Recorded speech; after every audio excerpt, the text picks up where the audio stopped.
It's Sunday evening, and we are here live as always. Tonight, we are reviewing a return to glory of the martial arts era, the Last Kumite. See, when I saw this, The Last Kumite. the Last Kumite, I'll not be fucking coming to another one, and that's it. When I seen this coming up for review, I was like, hell to the yeah, because how long have we said on this show, J-Mac, that there are no great martial art films anymore. You've got John Wick, The Equalizer, but it's no the same, right? When's the last time you've seen a random dude appear and say, there's a tournament and all the best fighters from everywhere are going to be there and you're going to have to knock fuck at each other, and then they say no, and of course then there's a kidnapping. They're ultimately forced to attend. Spoiler alert. No, well, oh wait, spoiler alert, because they're all the same. right. The thing is, I actually said to Lucas watched this with me, right? And I went, see, when he was like, oh, I turned it down. I says, they're going to kidnap his daughter or something. Like, he's no gone, right? And then she got kidnapped, and I was like, he was like, how did you know? I was like, just a wee thing called intuition. Because there's a formula to it. A very simple formula. Exactly. Everybody gets kidnapped. Of course. There's a lot to dissect in this one, actually. I took a lot of notes because, I mean, when's the last time we got to really watch a film like this? And the fact that this came out 2024 is just beautiful. And there's you know what? It's a love letter to what that was. And of course, I look at it and I go, right, clearly wasn't a huge budget, but a film like that will never get a huge budget today. No. So it was done with what it was done with, you know. Like you said, man, people tend to get geared towards things like which I think the term given to those films is gun fu, and like obviously see what you did there, but it was nice, quite refreshing just to get a proper wee martial arts flick again, and it is what it says on the tin, and it definitely feels like a film for the heyday of Western martial arts films. This isn't a throwback to the stuff for Hong Kong. This is a throwback to when America started making these things. Mm-hmm. Definitely. I'm going to go ahead and play the trailer now for you all to see what we're talking about. Here we go.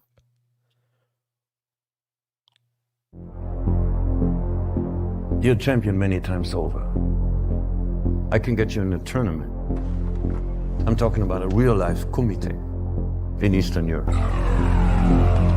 It's such an honor to see so many champions in one place. All of you have been selected to participate in the kumite. What if we don't win? You really want to know? My undefeated champion. This is Draco. My wife is being held hostage, and I'm being forced to fight in a kumite. Draco? I can't beat him. You don't have to. You just have to survive. Has anyone ever come close to beating Draco? No. There's one man I believe knows how. Oh, there's a bunch of people with a lot of money looking for some entertainment. And Ron Hall has brought that too. We're just their entertainer. No, we're more. Let the battle begin!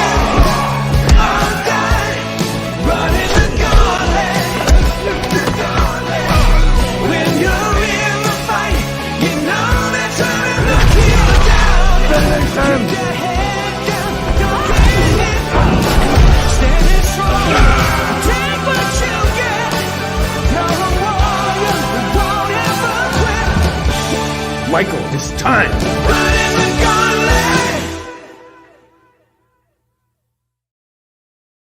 See, even just that music, mate. See, even just that music. See, when I heard that, I was like, they've went there. You know what I mean?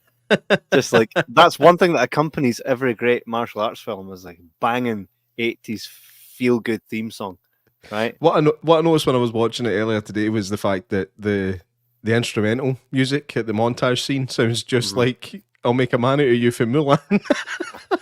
Yeah. There's a lot to unpack with that, most definitely.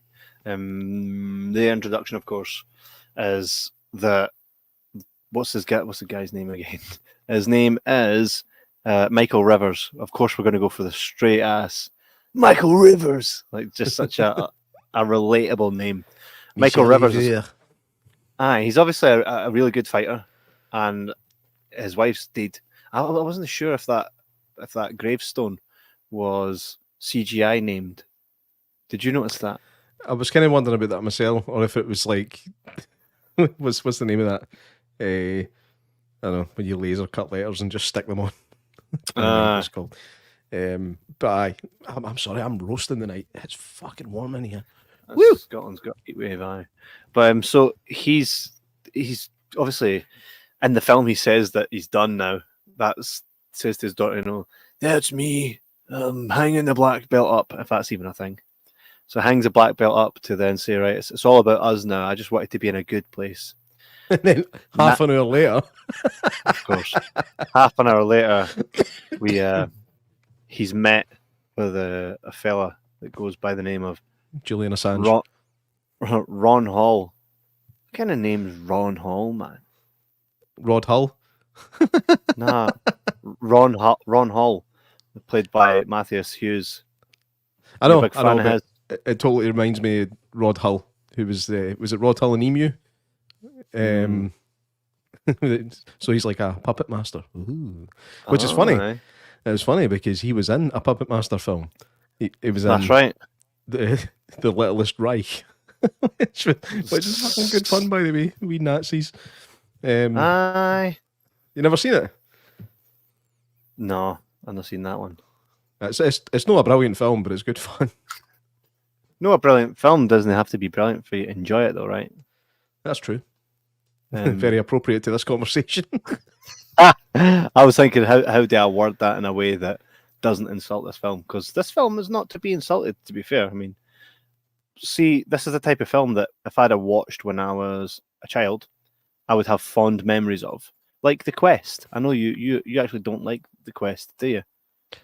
No, I've got fond memories of it. I think it's a bad film, but it does have there's a nostalgic value to it. It was the first ever 18 that I bought myself on video, and I bought it when I was 15. I bought it when I was 15 for in fact, I think they're away now, so I can say it. Movie Express. They didn't even ask me, mate. They didn't even ask me my age, man. That's usual, man. Etiquette. But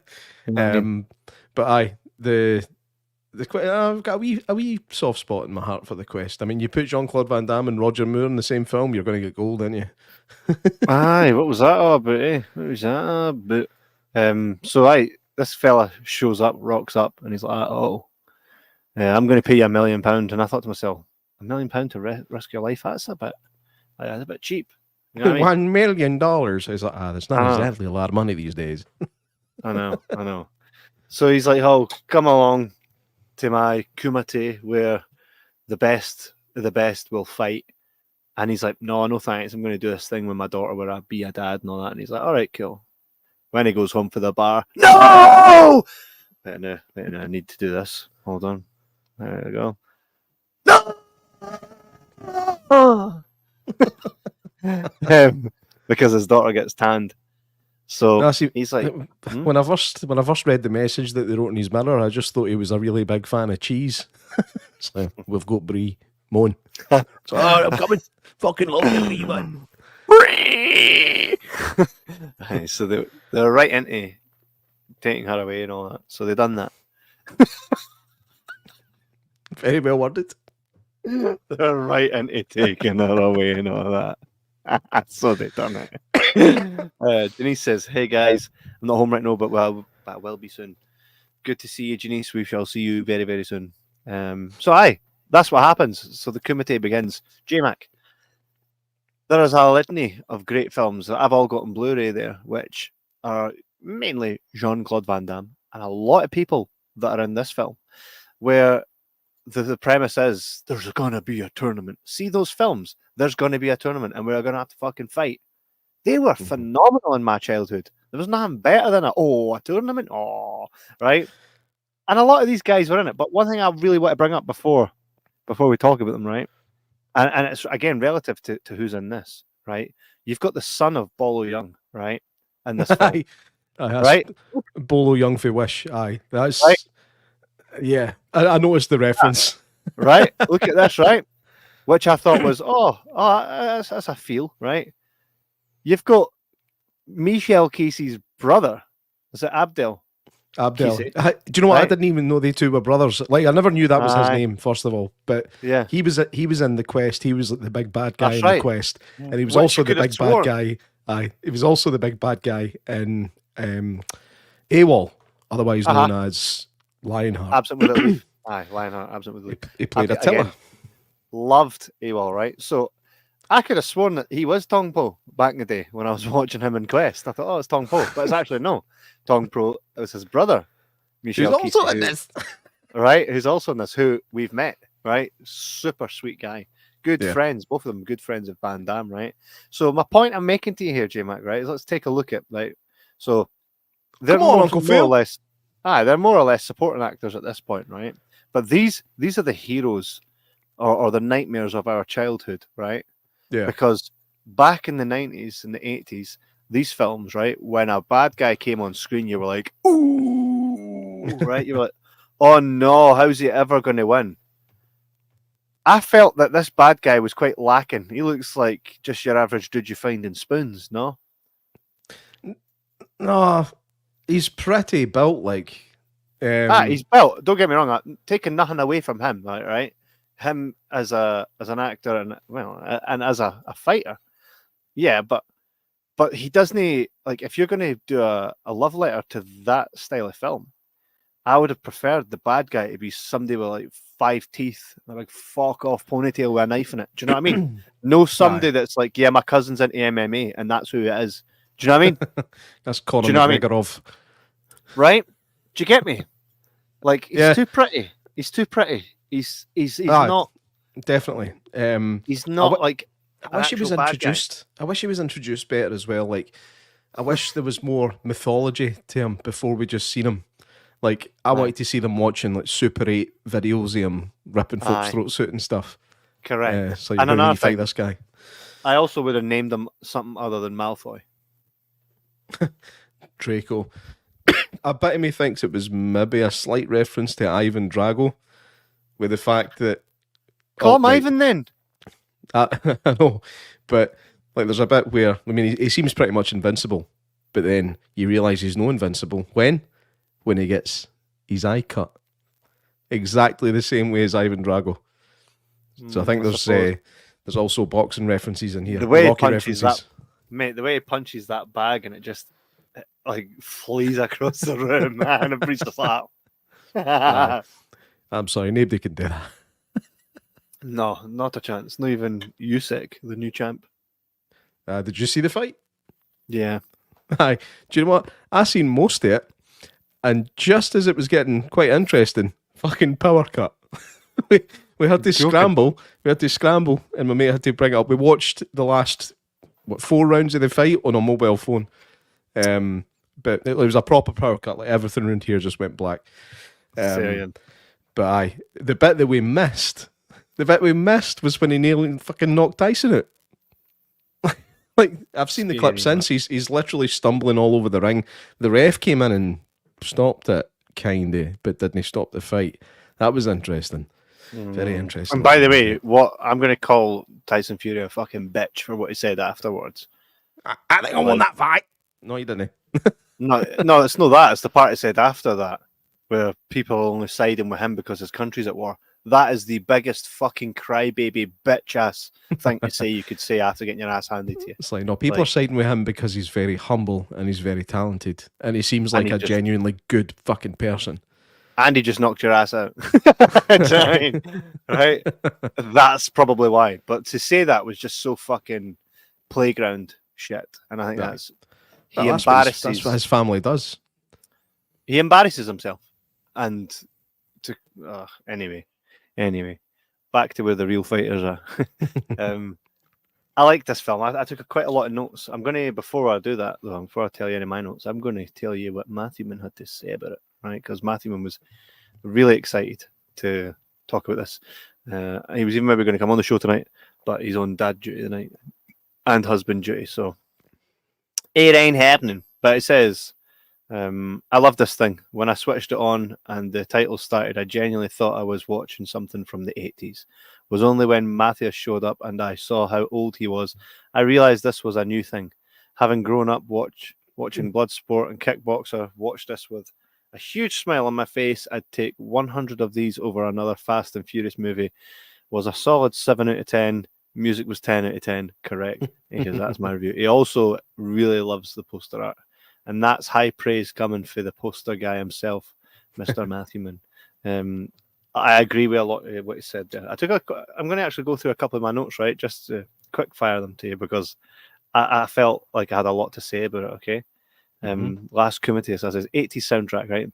Get ready for the fight of your life! Like, see that type of music? I thought, fucking yes, you got that perfect, right?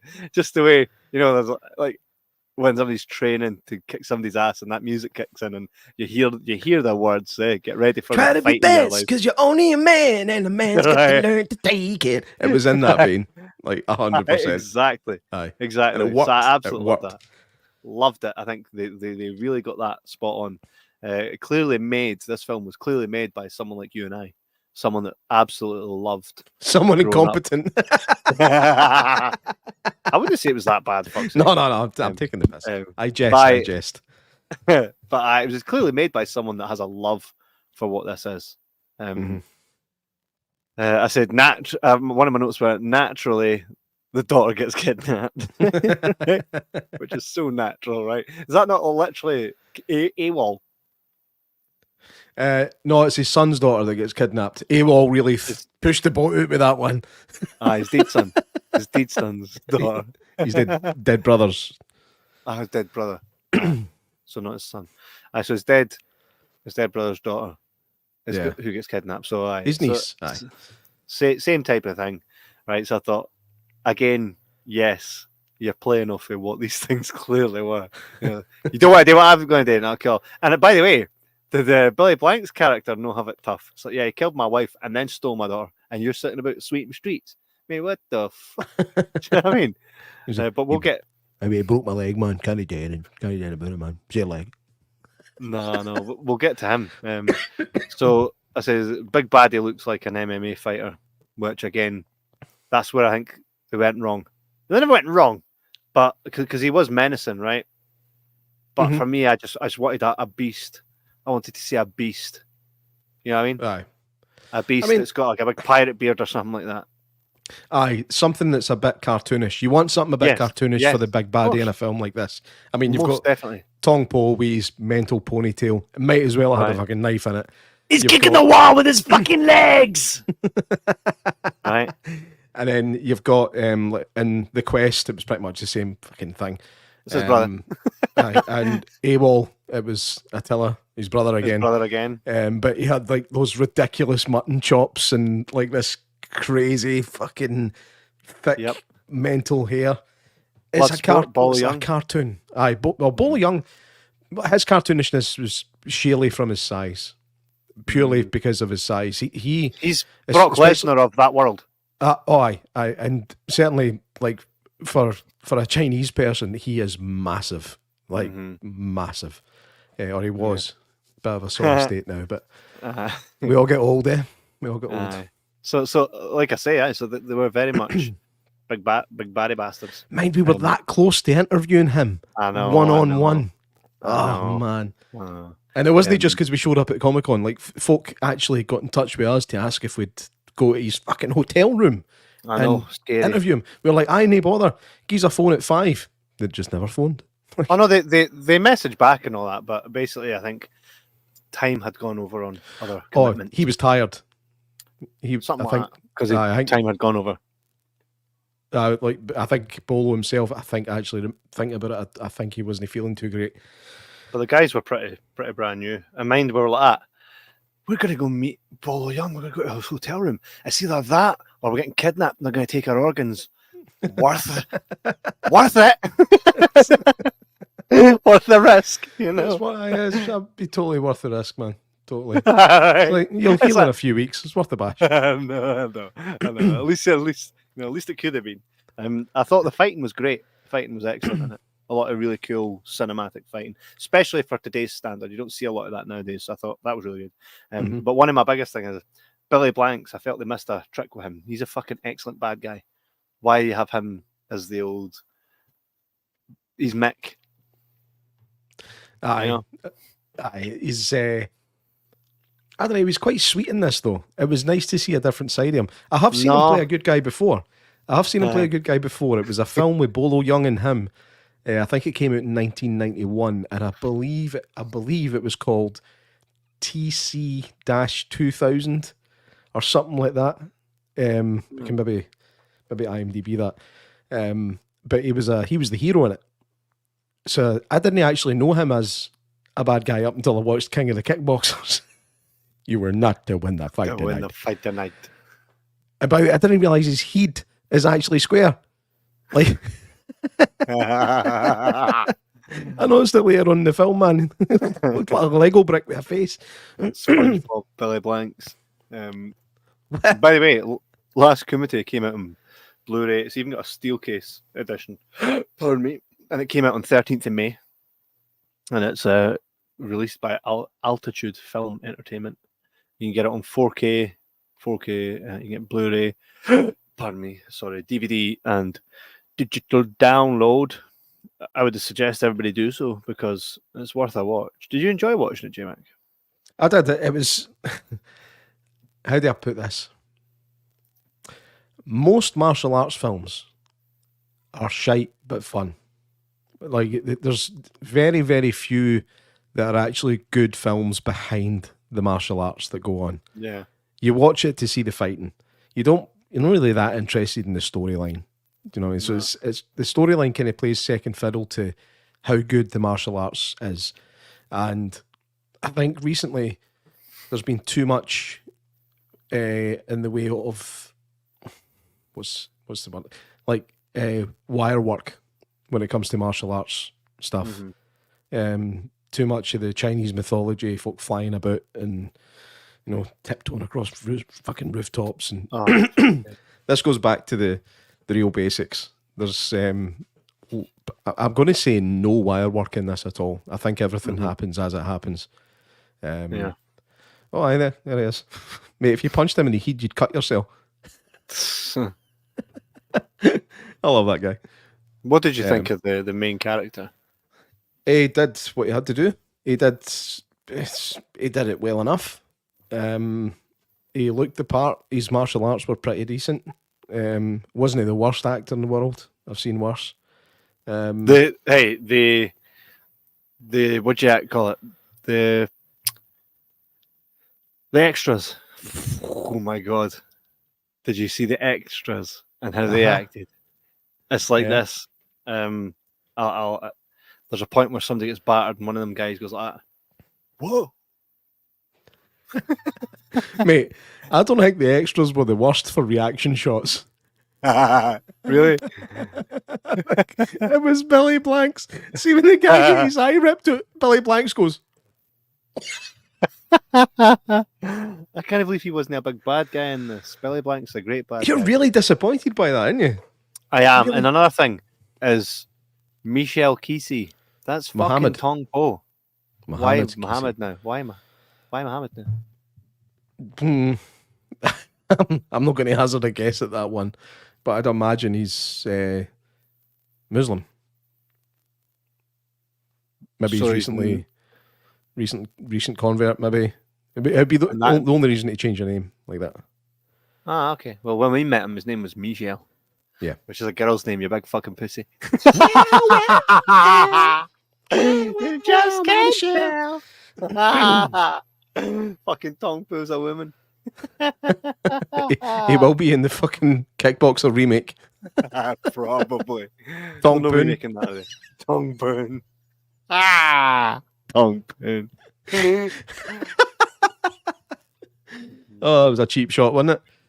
He was a super sound guy to us, so I big know. up. Tell the Shout story. out to- Tell the story again. I think it's funny as anything. I seen you chatting to Michelle whilst I was dealing with some of the dudes at the Harley Davidson, and then he walks up to me, and I'm like, "Hi man, how's it going?" He's like, "Hey man," and I'm like, you gave me fucking nightmares as a kid. So thanks for terrorizing me as a child. And he was like, that's so funny, man. Right? So not intimidating, horrible guy. Really, really super nice guy. And then you came up to me and you're like, I just told Tong Po that he gave me fucking nightmares as a kid. I was like, so did I! What? So it was pretty serendipitous, but he kind of hung about with us a wee bit when we were filming around about that time. So that was pretty cool. He was such a personable guy, such a really nice guy.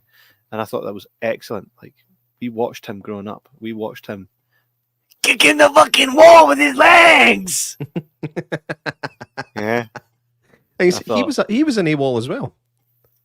He was one of the baddies. One of the B. He wasn't a baddie as such. He was, in fact, no, he wasn't a baddie. He was just one of the guys sent to bring Leon back to the army. But then because he went AWOL. But then towards the end, cheer him on. They're like that. Aye, when he finally lays one of the fucking like thrice repeated punches. And then you got him in the crowd like, yeah, like that's right. Yes, they're on his side now, man. And then after it, it's like that. The other guy looked like Jim's dad for American Pie though. I know. But lovely guy. But he does look intimidating on screen. He's still got a presence about him. He's biting your heart out. Mm-hmm. Yeah, and it was good when he started to fight, but I felt like he was just a bit of a side character. For me, that's like, you don't do that to Tong Po. You've got Tong Po in your film, and the thing's called The Last Kumite. Get him ripping somebody's throat out with his teeth. Exactly. You know? The thing is that there was a fair share of some nasty stuff in this, by the way. I mean, again, you can tell it's low budget, but again, that kind of adds to the charm a wee bit, doesn't it? But the first one was the eyeball. I was like, that's fucking minging. And then not only does the guy get his eyeball ripped out, the guy that rips it out fucking eats it.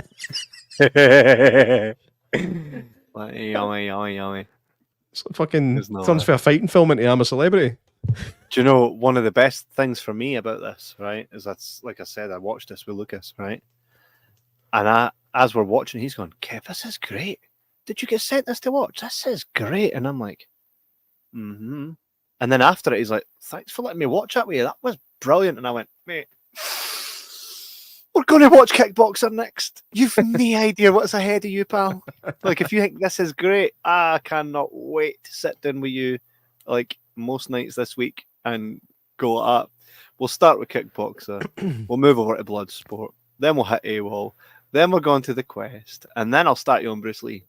Oh. Where was Double Impact in there? Sorry. You missed that. That's that's my favourite Van Damme film. Is Double Do you know Impact. why I don't include Double Impact? Because to me, it's not the same vein. Oh. It's too Hollywood. Smash. Does that make sense to you? Double Impact was more like... It seems higher budget. Aye. So I don't class it in the same... Jenky got 2 wages for it. Fucking better. Do you know what I mean? I just don't class it as in the same vein as those, what I call the Mount Rushmore of. It's more of a thriller with some martial arts put in. It's an action film. It's not a martial arts film. Here, the first time I ever felt weird as a kid, weird in a good way, was when that lassie gets strip searched by the other lassie. I remember being like, what is it about this scene that makes me feel something different? I'm telling you, man. That's that big butch woman. she's done something to me. I know she has. It's like I like big thighs. I like a strong jawline. Child trauma. No, it was, for me, it was the opposite. It's the way the girl's being searched. But then she gets right up in her face and she's like, she gives her a wee boop on the nose and that. You're like, this is stirring up some feelings.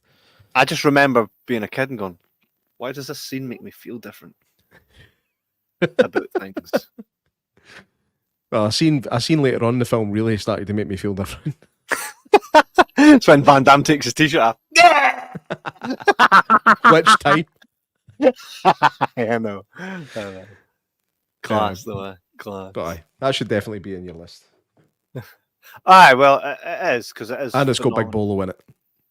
Correct. Remember? Mind when we were at Comic-Con and Jean-Claude Van Damme was on stage and then they start kind of putting out to the audience to ask questions. What's this? Plamp. I go, it's like, do you think that you and Bolo might get together and do Double Impact 2? And he's like, probably no, because Bolo's nearly dead and he died in the fucking film. I know. It's unlikely. Fucking But I'm sure that same guy was at Manchester as well asking Mate, stupid had to have questions. What was it like to work with Sylvester Stallone? Carl Weathers was like, great. That was great. Nice. It was Thanks good, for man. asking. Next. Thanks for asking me about my Next. career. Honestly, what a fucking clown, man. But you get them. So this was just, it was fun. But you know what I did find though? I found there was too much. See where the training went on too long. And I didn't feel like he really needed to be trained by Billy Blanks. I felt that he was already a good fighter. I don't feel like throwing stones made him. I think he prepare. was. I think he was more likely to get more out of Cynthia Rothrock than Billy Blanks because she taught the big bad guy everything he knew. Mm-hmm. Cynthia Rothrock. I used to love her films when I was young, man. Yeah. One in particular was called China O'Brien. And the title itself, you know what you're going to get. But she's still got a mean kick on her, by the way. She only gets to do which one in we this see. film, but it looks pretty Which we mean. see. Like, I wouldn't want to be on the does. receiving end of that heel. Now you would. Maybe in certain places. I don't know, man. She looks a bit too much like Dory now. But Dory. Don't think I know what Dory is. Finding Dory. All right, fair dues, aye. Still looks fairly young. I mean, how old is she? She must be late 60s. Maybe Maybe early 60s. probably, aye, most likely. But you know that way when you're like, you see a character, like the casting in this was clearly, it was for us, it was for all the folks, wasn't it? Aye, the thing is, these people were never at the top of the food chain when it came to martial arts films. They were a rung or two beneath, but their films were still entertaining, they're just very low budget. Or a lot of them came out of Hong Kong, especially Cynthia Rothrock stuff. She made a lot of stuff in Hong Kong. And they had a feel to them. But she, by the way, back in the day, she's a cracking martial artist. Like, impressively quick, very, very fast. And like I said, I wouldn't want to take a punch off her. Or a kick. You see the boy from No Retreat, No Surrender. Kurt McKinney. Mate, did I not say ages ago about trying to get him on? Potentially, aye. I'm 100% sure I did. And I don't think we ever tried. But I would love to speak to him. Why did I think Billy Blanks was dead? I don't know, man. I'm drawing a blank on that one. Did someone die from King of the Kickboxer? You were not to win the fight tonight. I'm not sure, mate. I would need to. I could have sworn you told me Billy Blanks was dead. No. His gravestone is still blank. And will be for all eternity. Until it gets CGI'd on. Aye. The CGI in this was a bit funky, but we can forgive it. It wasn't supposed to be anything other than. Do you know, one thing I wish that they had done was add some retro grain to it. Yeah. To make it look old. Because it's the filming style of it. In fact, no, the filming style is only really very 80s right at the beginning. Yeah. After that, it just kind of follows suit with most kind of modern action films. I do wish it stuck more to the 80s aesthetic with that, and I wish they had added the grain to make it look like an older film. If they'd done that, like Grindhouse style, I think it would have It would have added some. Anyway, we were talking about Kurt McKinney. Anyway, he in No Retreat, No Surrender. I mean, as cheesy as that film is very, very enjoyable, and he is actually a fucking good martial artist. Like he sells it really well. The bit that always sticks in my mind, where it almost gave me goosebumps every time I seen it, was when the guys were beating his dad up outside the pub, and he just came in and kicked all their fucking arses, saved his dad, and his dad was all proud of him. That bit always gave me tingles. It probably still does, to be honest. And like again, his speed is really impressive. He's much older now.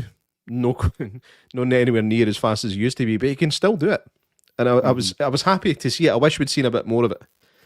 Yeah, because it doesn't really get a chance to do it much. I know.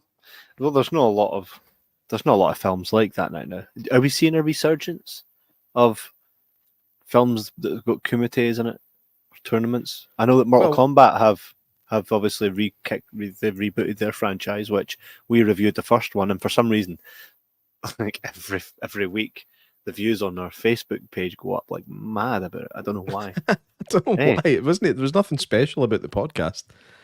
I beg to differ. It was a phenomenal episode. Thank you, but it got a lot of views. A lot of views. I'm going to have a look at what's sitting it. Are they doing more of those, by the way? Well, the second one is scheduled for next year. Is it? How do you know? Is it because you work in the industry? Well, but anybody or you can just know. Anyone can just know. Nobody else is coming. Happy Gilmore too. Which should be interesting. I think they'll do all right on that. I hope so. Because the first one was a classic. Yeah. Have you ever seen the meme? And it's here is one of the greatest golfers in the world, and it's Tiger Woods next to Shooter McGavin, and it says, and the other one is Tiger Woods. Here's one of the greatest golfers in the world next to Tiger Woods. Oh, man. Shooter McGavin's one of the best fucking movie villains of all time. He's brilliant. Have you seen that actor in any film where he's not the bad guy? He's the bad guy in everything. I think he has done films where he's not the bad guy, but I've never seen one. No. And he's great. He's great at just being that I want to punch that guy in the face type bad guy. Shoot him. And is he not in Flubber as well? Is he in Flubber? He's the Walloper in Flubber, aye. Oh, I can't remember. I hated Flubber. You hated Flubber? I thought it was terrible. I seen it in the cinema when it came out, and I just remember going, this is, even at that age, which, I mean, I'd have been, 11 when that came out, something like that. And I just thought it was pish. Nah, really class film, mate. Disagree with you heavy, but heavy, disagree with you, pal. Flubber wasn't pish. You're talking pish. That's the only pish going on here. Mate, that picture at the bottom makes it look like a cartoon where he's accidentally hit his hand with a hammer. It's like Hellboy. Like that fucking Tom and Jerry scream. It's crazy, isn't it? So, I say I was happy to see Kurt McKinney again. I think after he did like No Retreat, No Surrender, he did a lot of TV and soap opera stuff. And I don't know the last time he was actually in something, but it was nice to see him getting a wee martial arts reprisal. How much did that lassie he was fighting look like a foot? Aye, there was definitely that going on. Our Mortal Kombat again, she was a very good martial artist. Like she sold it well. Nearly 40,000 people have watched our Mortal Kombat video on Facebook. Aye, on Facebook alone. What is it on YouTube? Don't know, I never checked, but nowhere near that. So aye, crazy. Could this be the start of a revival? What do you think? I think we're now at a stage where pretty much anybody can make a film. We don't need to rely on Hollywood now. And like you've always had Hollywood and you've had independent films for a long time, but now you're getting super independent films, and anybody can just make what they want and put it out themselves. Whether you want to release it on physical media, that's adding cost, and you can decide whether or not you want to do that. But anybody can make a film and just put it on YouTube. Whether you make any money for it is kind of remains to be seen. But at least you can always tell your grandkids, I made a movie once, and that's cool. Did you feel like this character here was a lot like David Carradine? I found he was a lot like Julian Assange. But there's a few lookalikes in this film, actually. You've got Julian Assange, which is him. You've got Uncle Phil. Uncle Phil. You've got Conor McGregor. That's Conor McGregorov. And Kurt McKinney looked a bit like Gary Barlow. You reckon? Aye. The lassie, she looked like Sarah Jessica Parker with a tan. This is my idea of having fun, or however it is he does it. This is my idea of a very nice day out. What the hell? He's weird, man. Creepy bastard. I wonder if he knew. I wonder if he knew that it was cheesy and daft and weird when he did it. I don't know. Mental. Probably not. Probably not. What do you think? Remains to be seen. Like a glass coffin.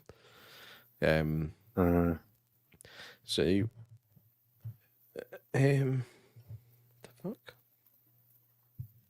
What? Does your bottle smell like pee? No. You've been doing a bit of boozing, have you? Sucking back on Grandpa's old cough medicine? You'd keep your mouth shut if you know it was good for you, buddy. Good for you, buddy. Pull over! No, it's a cardigan, thanks for asking. That might be the most perfect comedy of all time, man. I know. We need to deep dive that, really, eh? We need to deep dive it purely just for the Matthewman poster. We don't do a lot of covers, though. We don't do a lot of covers. We don't do a lot we of usually do comedies. original material. We don't do a lot of comedies. And we haven't, eh? We always do, like, it tends to be horror or drama, normally. Something serious, eh? Or Blockbuster. fantasy. Aye. Let's do a deep dive. Yeah. Of Dumb and Dumber. Yeah, why not? That'll be fun. Aye. Mental, eh? No? How's it mental? You're thinking about something else, aren't you? No, I'm thinking it's mental that we've never done that one. All right. You've said Mental, mentally a few times, and it seems like it's always when you're trying to think of the next thing. I'm always, mate. I'm running on. Imagine the bottom of the Titanic, right, where they had like 400,000 tons of coal. Well, I'm just running on no coal now.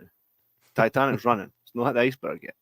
No coal gone in it. It's just running.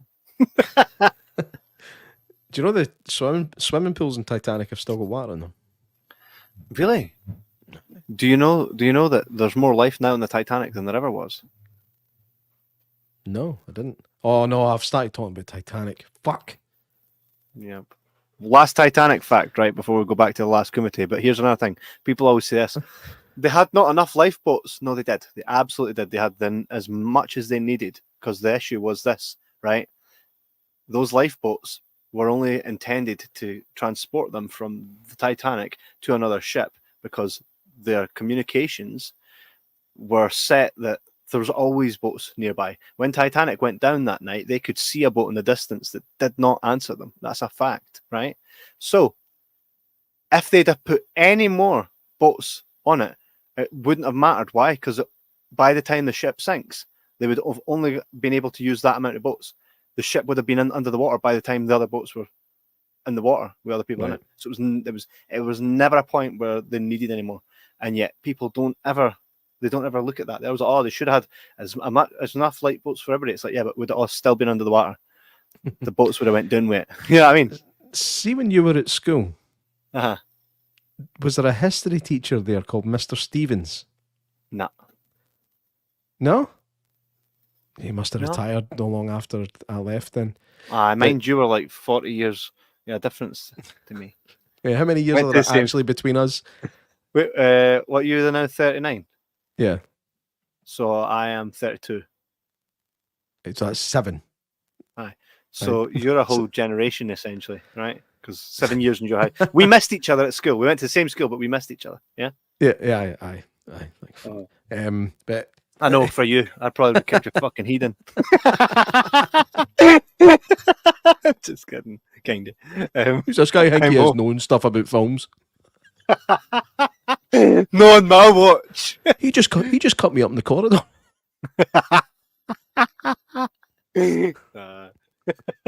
Yeah, well, here's your indicator, Jeff. Right. Imagine you being like that wee guy in the butterfly effect that kicks the fuck out the guy in the cinema with a pole. No, actually, I'm the sweetest guy ever. Promise.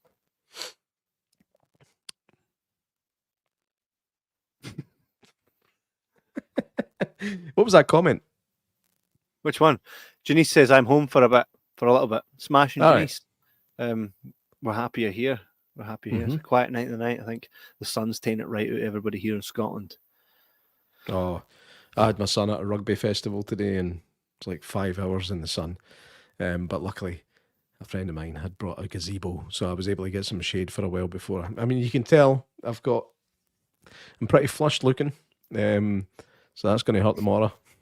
Kev. I remember sitting in the sun yesterday and going, I need to move because it's burning my skin. You can't really see it. You know it's Look, too look, late. look, look. You know I can see it. You know it's too late when you can feel it burning and you're only back inside you. You're like, oh no, the worst sunburn I ever had. I just freshly shaved my head, right, and I went to a place called St. Bees Beach, which is down on the west coast of England, kind of parallel with Carlisle, and I'd put sun cream on, so I was all prepared for the day. Forgot to do my head, didn't I? And I noticed it was in the car on the way back. I was like, "Oh, my head's pretty stingy. Like this is sore." And I thought I'll have a cold shower when I get back and try and cool it down a wee bit. And then when I put my head under the cold water, it hurt even more.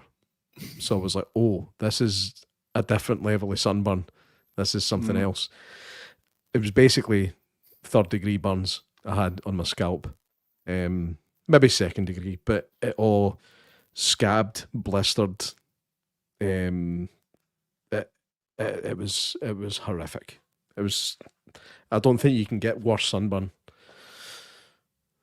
Mentally.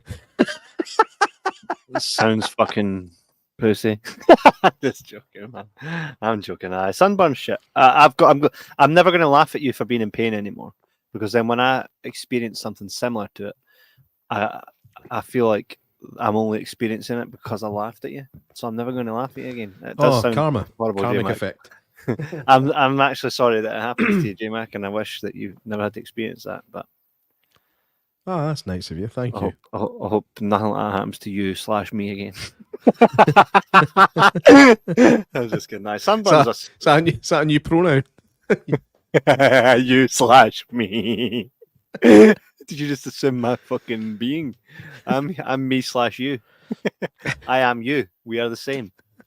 Mate, I've just opened a can of worms that I'm not going to be able to put that back in the box. Imagine you get pulled over by the cops. They're like, just looking at your license here, Jordan McCaig. Understand you've got a suspended license. I identify somebody else. That's fine, mate. Off you go. That's before identify somebody else without a suspended license. Aye. Oh, I left that detail out. Damn. Specifics, Bob. Exactly. To be in 2024. Beautiful. Beautiful. So it's good that we're getting a film like this in this day and age, because it's been heavily lacking, in my opinion. If anybody watching here tonight or listening at home in the archives, maybe this episode came out 3 years ago from when you're listening right now, reach out to us at jibberjabberscotland@gmail.com and tell us your favourite up-to-date film that is a martial arts classic in the making. Tell us all about it, because we need to watch that. Matthewman, like he said, would rather have 20 of those type of films than one more Fast and Furious. Sadly for you, Matthew Min, there's another one on its way. Is there really? Aye, 10 part 2. 10 part 2. 11. X2, 10 part 2, because 10's in 2 parts. Jason Momoa threw them all off a bridge and blew them all up. And it's like, oh no. You just know they're no deed, right? You know they're no deed. Fuck, it's like old Batman episodes, isn't it? Aye. Will Batman survive this falling off a cliff into a water full of sharks? Find out next week. Well, it probably will because it's coming back next week, isn't it? Exactly. Exactly. And it's fucking Batman. I know. He'll have his shark repellent bat spray. Of course. So that is a... Did we not do that once? What? Did we not review the Batman movie for 1960 something? No. We should. Let's do so. The one with Adam West. Yeah. Vincent Price. Is he in that one? He's in the TV show, definitely. He's the egg guy. The egg guy? Aye, I can't mind his name. And he's like, excellent, every time he talks. Fucking He's love like the old Batman series. They're like that. They're like, here, is this what you wanted us to do? And he goes, exactly. Everything he says has got egg in it. Vincent Price, he's a bald character. He looks like Dr. Evil. That's spectacular. Speg. Don't know if you just ruined it, mate. Vincent. Give me a piece, man. Batman. Who was he in Batman? Anyway, Vincent Price. Aye. He he played Vincent Price as Egghead. He plays Egghead, so he's got a fuck off dome head. With no hair. And obviously it looks exactly like Vincent Price. And nobody loves a good egg pun as much as Egghead himself. Can you hear this? No. Can you hear it? No. I would play it, but then we'll just get tanned for it. So he's a mad egg guy. And I wouldn't worry about it. I don't think this one's getting a lot of views in it anyway. Fucking go for it. Nah. Nah. I'll play it next time, just based on the time, because if we're under an hour, I can replay this show. So, this one we'll definitely need to do the 60s Batman, because they made a film based on that TV series, right? Or is it the other way around? No, that's right. Aye. It was based on the TV series. Which was class, because I used to watch that on... It would be that, then Catchphrase, and then Gladiators. What a time to be alive, mate. See you early that morning. Crystal Maze. Dun, dun, dun, dun, dun, dun, dun, dun, dun, dun, dun. Start the fans, play. Yes, you know that's 2 weeks ago. He's came up. Oh man, I'd love to speak to Richard O'Brien. He was in bloody Flash Gordon. Mm-hmm. I mind we deep dove it last week. We deep dove it. Dove right into the deep there. We did deep dove it. Yes. So that was a golden time for TV, when TV was worth coming. That's how good content used to be back in the 80s and the 90s. You would alter your day to make sure you didn't miss it. The only reason we don't do that now is because everything's on demand anyway. I know, but I feel like... And TV shite. Aye. Well, sorry, entertainment shows are crap now. Yeah. Like, there's a lot of good TV out there, but it's mostly on things like Prime and Netflix and blah blah blah. But entertainment shows like Gladiator. I used to love Blind Date, man. It was just part of the night. It was part of a Saturday. Still a black, that's right, eh? Used to just see all these. So where are you from, love? Tell us a little bit about yourself. It's like, my name's David. I work with computers in an office. You're like, that's lovely. It's like, no, it's a bit shit, actually. Catchphrase. This one's for £400 now. That's right.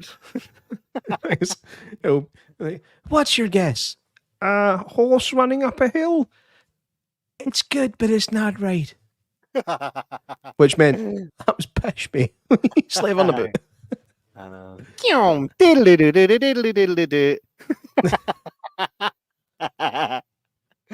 Oh man, I was going to say I miss Catchphrase. It is still on. I do still watch it when it shows up.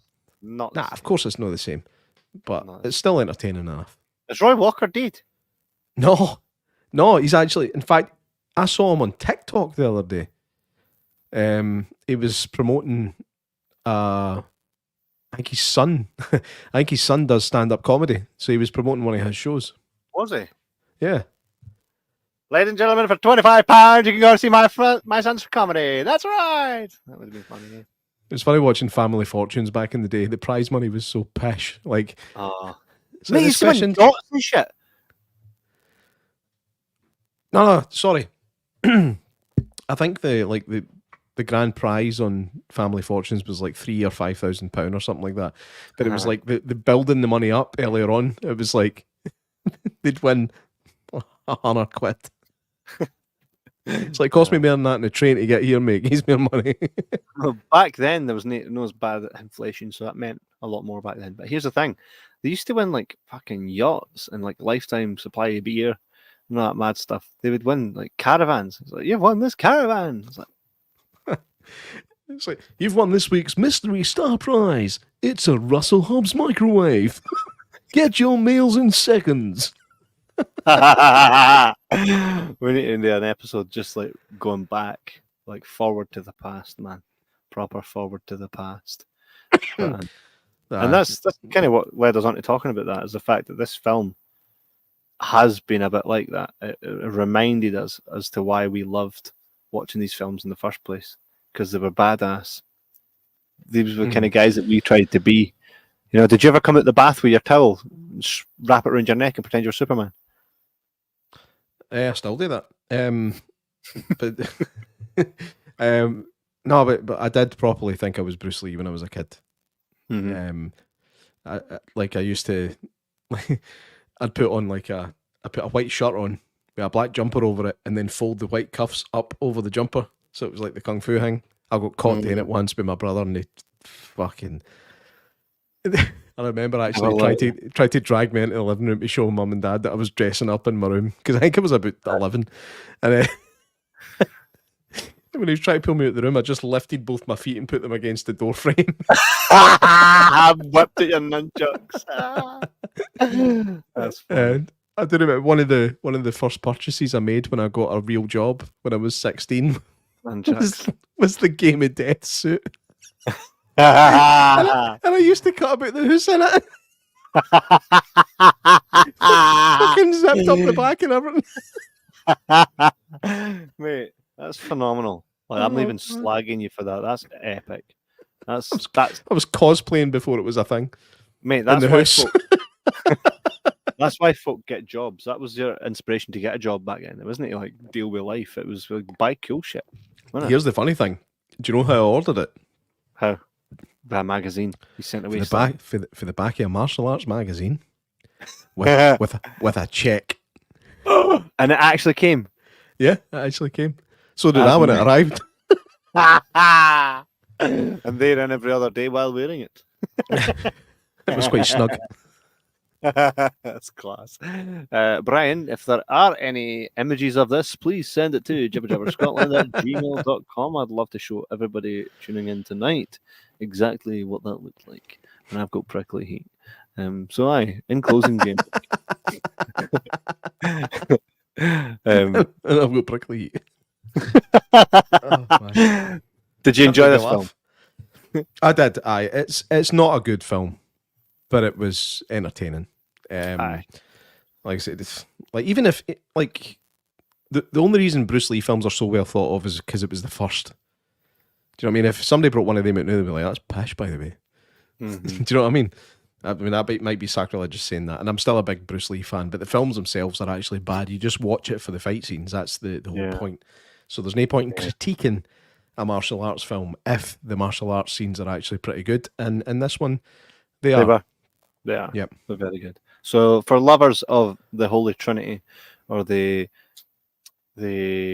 Mount Rushmore of fucking badass 90s, 80s, no 70s, but any of these original martial arts films, go watch this. The Last Kumite. It came out on the 13th. It's available now.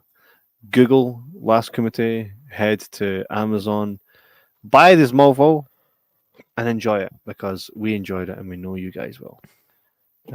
Next week we have a really cool episode. In fact, there's 2 episodes coming next week.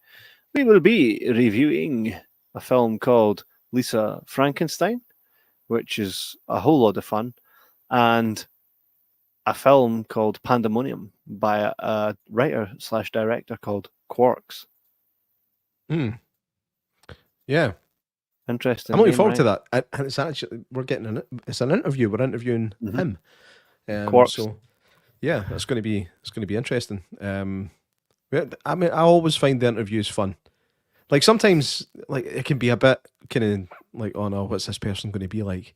But every time it's been class. Aye. And Before you know it, you're sending memes to them. They're sending memes to you.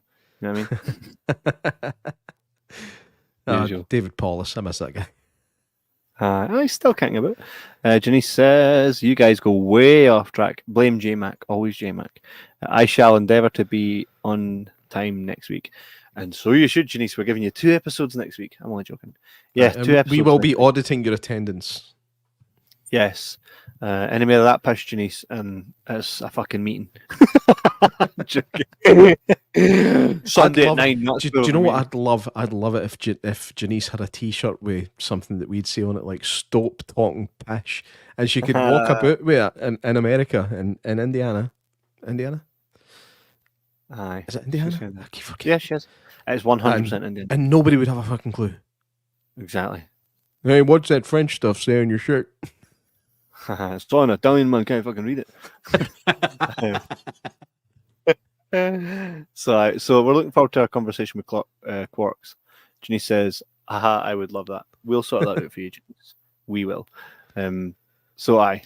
Looking forward to that conversation. So you're getting a double whammy next week. One will be pre-recorded, so we'll give you a chance to get your questions in. If you've seen Pandemonium, if you're going to go watch it, I believe it will be on the Arrow Player. So get your head around that. Arrow Player, $4.99. Get a free trial of 14 days. Get tan in it. Watch it. We will review it. I might actually get it, by the way. Aye. All right. What? Just get it from the Arrow Player. No, I might actually get Arrow Player. I don't have it yet. You should. Looks good. I've just resubscribed to Shudder. I might cancel that and get Arrow instead. 100%, mate. You kind of have to now. You said it on there. Aye. But the reason I got Shudder was so I could watch Basket Case. So Arrow Player. Eh? So Arrow Player. And we got a screener. We got a fucking screener, mate. Aye, but the problem with the screeners is I can only really watch them on my computer unless I want to go into the browser on my Fire Stick and type in the full address and password and stuff. And no, at the moment where I was watching Basket Case, I could not be bothered, so I just subscribed. Going to blow your mind, mate. There's a thing called a fucking app which is called Fire, right? So see if you click on the browser and then see this wee button here that's a keyboard, right? It's a keyboard. And this is for anybody watching at home as well. When you hit the wee keyboard bit, it's not happening now because I'm not on the actual browser. But that wee icon there that's a keyboard allows you to copy and paste the full link on your phone and it shows up on your telly. I've got that up.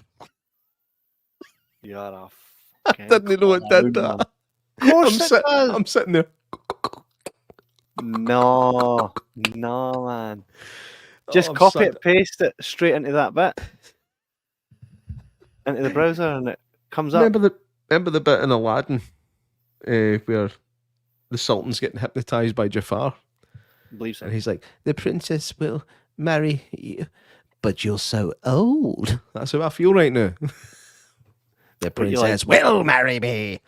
You went onto the wrong bloody streaming platform that we're promoting just to watch a film that was on that one. That we got a screener for fuck's sake, man. The old boys are leaving. Great song, by the way, I've never heard it.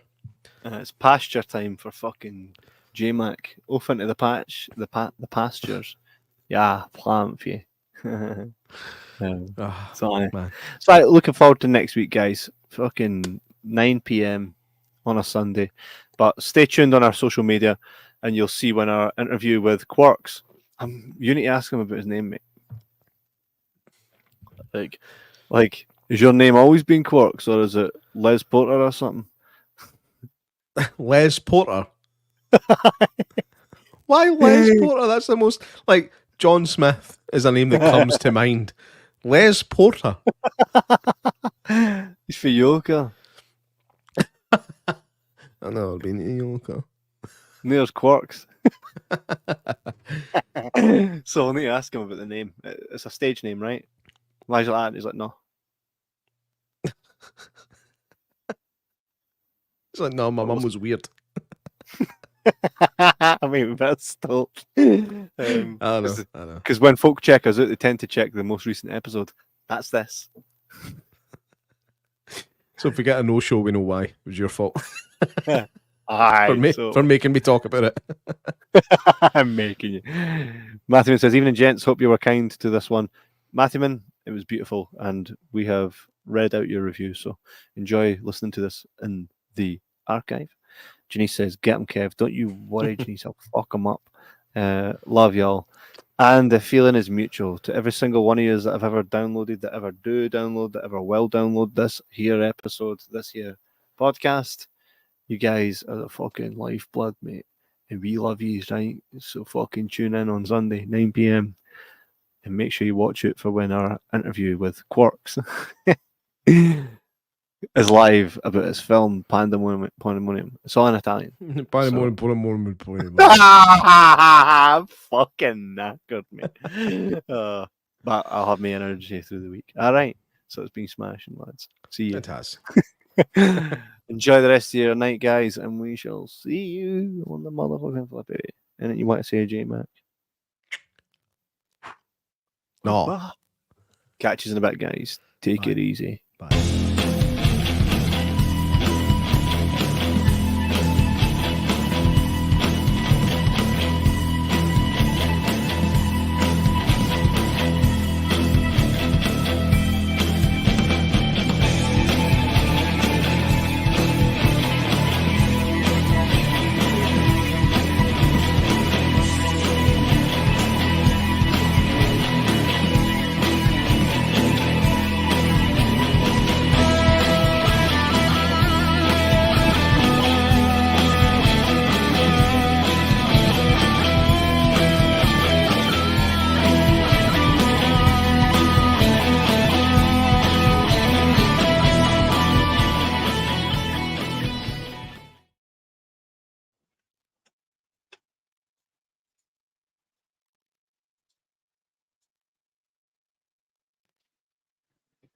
It's Quark.